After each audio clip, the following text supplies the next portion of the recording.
मधुबनी के स्थानीय बाबा साहेब भीमराव अम्बेडकर भवन में विकास मित्र संघ बिहार जिला इकाई मधुबनी के तत्वाधान में आई बैठक कयल गेल। बैठक में जिला अध्यक्ष अरुण कुमार राम कहलखिन जे बिहार के माननीय मुख्यमंत्री नीतीश कुमार महादलित के विकास के लिए हमेशा आगा आबै छथि और हमेशा प्रयत्नशील रहकर विकास मित्र के नियुक्ति के लेल समाज एवं कमजोर वर्गक बेसहारा सबके सर्वांगीण विकास करै छथि और एक इतिहास कायम कर चुकल छथि। माननीय मुख्यमंत्री के पद चिन्ह पर चलकर महान अम्बेडकरवादी माननीय अनुसूचित जाति जनजाति कल्याण विभाग बिहार सरकार मान्यवर रत्नेश सदा ने बिहार मित्र के भलाई के लिए जीवन के सुदृढ़ करबा के लिए महान कार्य करैत अछि, जाहि के लेल सब विकास मित्र सदा ऋणी रहत। जिला अध्यक्ष अरुण राम ने कहलखिन कि माननीय कल्याण मंत्री मान्यवर रत्नेश सदा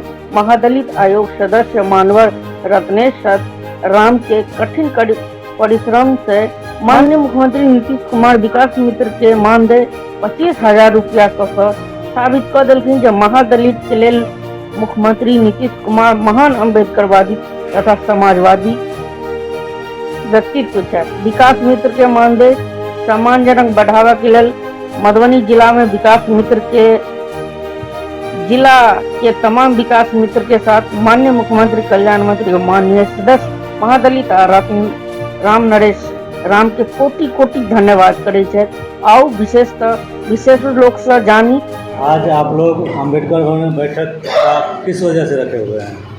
आप अपना नाम बताइए। आपको बहुत बहुत धन्यवाद कि आज के बैठक में आप यहाँ आए।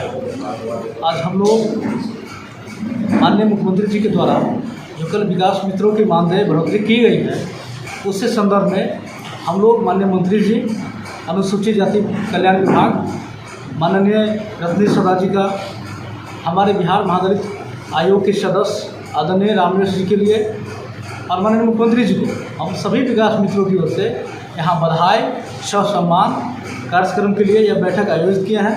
हम सभी विकास मित्र मधुबनी जिला की ओर से आदरणीय मुख्यमंत्री जी को अपने विभागीय मंत्री जी को बहुत बहुत धन्यवाद देते हैं, आभार व्यक्त करते हैं। बहुत बहुत धन्यवाद।